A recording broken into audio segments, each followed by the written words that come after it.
네, 제1소위원장을 맡고 있는 김관영 위원입니다. 오늘 우리 위원회는 지난 8월 29일 부산, 울산, 경남 헌법 개정 국민 대토론회를 시작으로 9월 19일까지 총 7차례에 걸쳐 토론회를 진행하였습니다. 이번 국민 대토론회는 개헌 특위와 자문위에서 논의해온 개헌 쟁점 사항을 포함하여 지역의 개헌 현안에 대한 국민들의 의견을 폭넓게 들어서 개헌 논의에 반영하기 위해서 국회와 16개 광역 지방자치단체가 공동으로 진행하였습니다. 매회 500명 이상의 국민이 참여하여 다양한 의견을 개진하였고 매번 3시간 이상, 많게는 5시간의 토론이 계속되어서 국민들의 개헌에 대한 높은 관심을 확인할 수 있었습니다. 어제 진행된 충북 토론회를 제외한 6군데 토론회에서 제기된 주요 의견을 분야별로 정리해서 보고 드리겠습니다. 헌법 전문에 관한 사항입니다. 개헌특위에서는 헌법 전문을 현행대로 유지하자는 의견과 현대사의 중요한 역사적 사실을 추가할 필요가 있다는 의견이 논의되었습니다. 지역별 토론에서는 부마항쟁, 5.18 민주화운동, 2.28 민주화운동, 60 민주항쟁 등을 헌법 전문에 명시할 필요가 있다는 의견과 해당 사항은 국민적 합의를 위해 역사적 평가가 진행 중이기 때문에 좀 더 논의해야 된다는 의견이 각각 제시되었습니다. 다음 수도규정 신설에 관한 사항입니다. 수도규정 신설에 대해서 행정수도는 법률로 정할 수 있도록 헌법에 유임규정을 명시하는 방안과 관습헌법으로 되어 있는 수도규정을 헌법에 명시할 필요가 있다는 의견이 제시되었고 대전의 토론회에서는 중점적으로 세종시의 행정수도 헌법 명시가 필요하다는 의견이 제시되었습니다.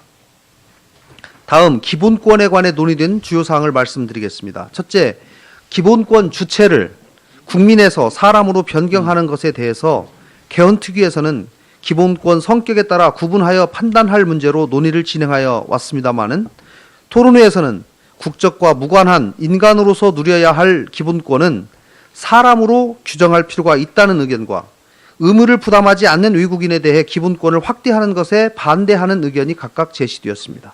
둘째, 평등권의 차별금지 사유를 추가하는 것에 대해서 개헌특위에서는 장애, 인종, 언어를 차별금지 사유로 추가하는 것으로 논의되었습니다마는 이번 토론회에서는 지역에 따른 차별도 차별금지 사유에 추가해야 한다는 의견, 차별금지 사유를 헌법에서 확대하여 규정할 필요가 없으며 특히 인종에 관해서는 신중해야 한다는 의견이 각각 제시되었습니다.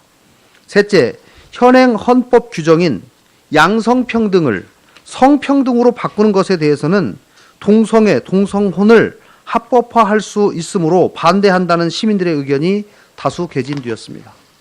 넷째, 망명권의 신설 여부에 대해서 개헌특위에서는 인권 보장의 국제화, 세계화 추세를 고려하여 망명권을 신설할 필요가 있다는 찬성 의견과 망명권을 신설할 경우 북한으로의 탈출죄를 규정한 현행 국가보안법의 위헌 여부 등 논란이 발생할 수 있으므로 도입 여부를 신중히 검토하자는 반대 의견이 각각 제시되었습니다마는 이번 토론회에서는 탈북 난민을 위한 망명권 신설에는 찬성하지만 그 밖의 난민, 특히 이슬람 난민에 대한 망명권의 인정은 반대한다는 의견이 다수 개진되었습니다.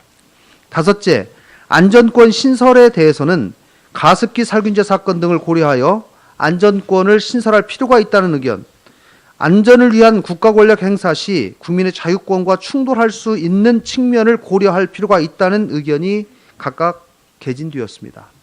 여섯째, 동일가치 노동, 동일임금 원칙의 명시에 대해서는 비정규직 차별 최소화를 위해 동원칙을 헌법에 명시하는 것에 찬성하는 의견과 해당 원칙을 도입할 경우 노동가치를 결정하는 기준이 무엇인지가 불명확하기 때문에 반대한다는 의견이 각각 제시되었습니다. 지방분권에 관해 논의된 주요 사항을 말씀드리겠습니다.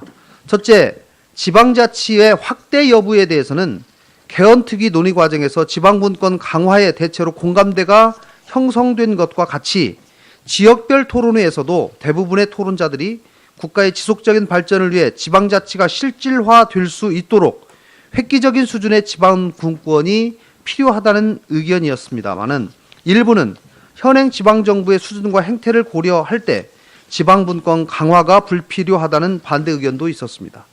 둘째, 자치입법권과 자치재정권에 대해 개헌특위에서는 자치입법권의 강화에 대체로 공감하였으나 지방세 조례주의 도입에 대해서는 찬반 의견으로 나뉘었습니다마는 지역별 토론회에서는 지방분권의 강화를 위해서는 자치입법권의 확대와 과세자주권의 보장이 필요하다는 의견이 다수 개진되었고, 지역 간 형평성 문제로 인해 지방세 조례주의에 반대하거나 지방재정 조정 기능이 필요하다는 의견도 일부 제시되었습니다. 셋째, 헌법에 지방분권 국가임을 명시하는 것에 대해서는 중앙 집권적 특성을 완화하고 균형 발전을 이루기 위하여 명시할 필요가 있다는 의견이 다수였지만, 제도 보장에 불과한 지방분권을 헌법 원리로 규정하는 것은 문제가 있다는 의견도 제시되었습니다. 그 밖에 보충성 원칙 확립을 통해 지방 사무를 보다 분명히 정하고 기본권으로서 주민 자치권을 명시하는 한편, 지방자치단체 대신 지방정부라는 표현을 사용함으로써 지방정부와 대등한 협력관계 정립이 필요하다는 의견도 개진되었습니다. 다음, 경제, 재정 분야에 관해 논의된 주요 사항을 말씀드리면, 첫째, 예산 법률주의 도입 필요성에 대해서는 정부의 책임성을 제고하는 측면에서 도입할 필요가 있다는 의견과 가변적 환경에서 전략적 예산 대응을 제약할 수 있다는 점에서 신중한 접근이 필요하다는 의견이 각각 제기되었습니다. 둘째, 재정의 장 신설 및 재정 준칙의 도입 필요성에 대해서는 재정 관련 조항의 중요성과 국가 부채의 현실 등을 감안할 때 신설할 필요가 있다는 의견과 재정 준칙을 헌법에 규정하는 것은 재정정책 운영의 경직성을 초래할 수 있으므로 신중할 필요가 있다는 의견이 각각 제기되었습니다. 셋째, 감사원 이관에 관해서는 국회의 권한 강화를 위하여 국회로 이관하는 것이 타당하다는 의견과 감사원을 독립기구화하는 것이 우리나라 실정상 더 적절하다는 의견이 각각 제기되었습니다. 넷째, 경제민주화 조항에 관해서는 경제민주화를 현행보다 강화해야 한다는 의견과 경제 주체 간 참여, 공유, 협력, 상생의 정신을 헌법에 반영할 필요가 있다는 의견이 각각 제시되었습니다. 그 밖에 농민에 대한 경자 유전의 법칙을 헌법에 명시할 필요가 있다는 의견, 헌법상 경제 조항에 해양, 수산이 포함될 필요가 있다는 의견, 토지 재산권의 제한에 관한 별도의 규정을 신설할 필요가 있다는 의견 등도 개진되었습니다. 다음, 정부 형태에 관해 논의된 주요 사항을 말씀드리겠습니다. 우리나라 현실에서 새로운 정부 형태 도입은 정치적 불확실성을 높일 수 있으므로 현행 대통령제 안에서 대통령의 권한을 분산할 필요가 있다는 의견, 혼합정부제는 대통령과 총리 간의 안정적 권한 배분이 어려우므로 신중한 검토가 필요하다는 의견, 집행권의 동점을 해결하기 위해서는 분권형 대통령제를 도입할 필요가 있다는 의견, 내각제가 권력 집중 및 지역주의를 해소할 수 있는 방안이라는 의견이 각각 개진되었습니다. 이와 같은 정부 형태에 대한 의견은 개헌특위 논의 내용과 비슷하다고 할 수 있습니다.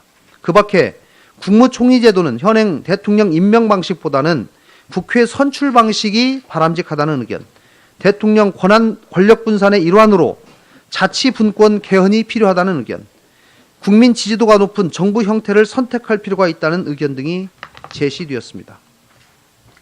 다음, 정당 및 선거제도에 관해 논의된 주요 사항을 말씀드리겠습니다. 첫째, 정당 공천의 민주성을 헌법에 명시하자는 의견과 비례대표 선거 원칙을 헌법에 명시하자는 의견이 각각 제기되었고, 독일식 연동형 비례대표제 또는 중대선거구제를 도입할 필요가 있다는 의견도 다수 개진되었습니다. 둘째, 선거권 연령을 헌법에 명시할지 여부에 대해 개헌특위에서는 선거권 연령을 낮추되 법률로 규정하는 방안에 대체로 공감대를 이루었지만, 지역별 토론에서는 선거권 연령을 18세로 헌법에 명시하자는 의견이 다수 개진되었습니다. 다음, 입법부에 관해 논의된 주요 사항을 말씀드리겠습니다.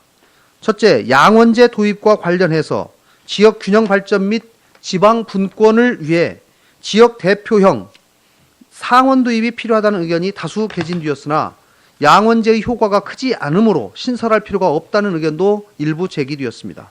둘째, 직접 민주주의 강화 측면에서 국민 발안제 도입이 필요하다는 의견이 제기되었고, 국민 소환제 도입에 관해서는 직접 민주제 강화 차원에서 도입이 필요하다는 의견과 대의제 민주주의 원리에 배치됨으로 도입에 반대한다는 의견이 각각 제기되었습니다. 다음 사법부에 관해 논의된 주요 사항을 말씀드리겠습니다. 첫째, 법원 및 헌법재판소 구성 방식에 관해서는 개헌특위가 논의해온 대법관 및 헌법재판소 재판관 인사추천위원회 제도 도입에 대해 찬성하는 의견이 다수였습니다. 둘째, 헌법재판관 3인의 임명 등 대통령의 인사권과 대법원장의 대법관 제청과 헌법재판관 3인의 지명 등 대법원장의 인사권을 각각 제한하는 것에는 찬성하는 의견이 다수였고, 헌법재판소 재판관 자격 완화에 대해서도 대부분 찬성하였습니다. 그 밖에 독일처럼 전문 분야별 최고법원을 설치하자는 의견, 고등법원별로 법관을 임명하자는 의견, 지역 법원장을 주민 직선제로 뽑자는 의견, 대법관 수를 대폭 증원하자는 의견, 검찰총장 직선제 도입 의견 등도 개진되었습니다. 그 밖에 이번 토론회에서 건의된 주요 사항을 말씀드리면, 첫째, 국민 참여형 개헌을 위해서는 국민들이 개헌 작업에 참여할 수 있는 기회를 보장할 필요가 있다는 의견과 실질적으로 국민이 참여할 수 있는 방안을 개헌특위에서 마련할 필요가 있다는 의견이 각각 개진되었습니다. 둘째, 국가인권위원회의 헌법기관화는 국가인권위원회가 평등권 침해 차별 사유 중 하나로 성적 지향을 명시하고 있고, 학생 인권 조례 등 인권위 권고를 통해 성소수자 차별을 금지하여 동성애 동성혼을 조장하고 있으므로 이를 반대한다는 의견이 다수 제시되었습니다. 셋째, 개헌안을 마련하지 않고 토론회를 개최하는 것은 문제이므로 개헌안을 마련한 후에 토론회를 개최할 필요가 있다는 의견, 광역 지방자치단체를 하나로 묶어서 토론회를 개최하기보다는 시도별로 각각 토론회를 개최할 필요가 있다는 의견, 개헌 분야별로 토론회가 공청회가 필요하다는 의견 등이 개진되었습니다. 현재 토론회가 절반가량 진행되었습니다만, 이번 토론회를 통해 개헌에 대한 국민들의 깊은 관심을 확인할 수 있었습니다. 개헌특위의 향후 활동은 이러한 국민들의 관심을 감안하여 국민들이 개헌 작업에 더 많이 참여할 수 있도록 논의의 장을 열어주는 것에 초점을 맞출 필요가 있다고 봅니다.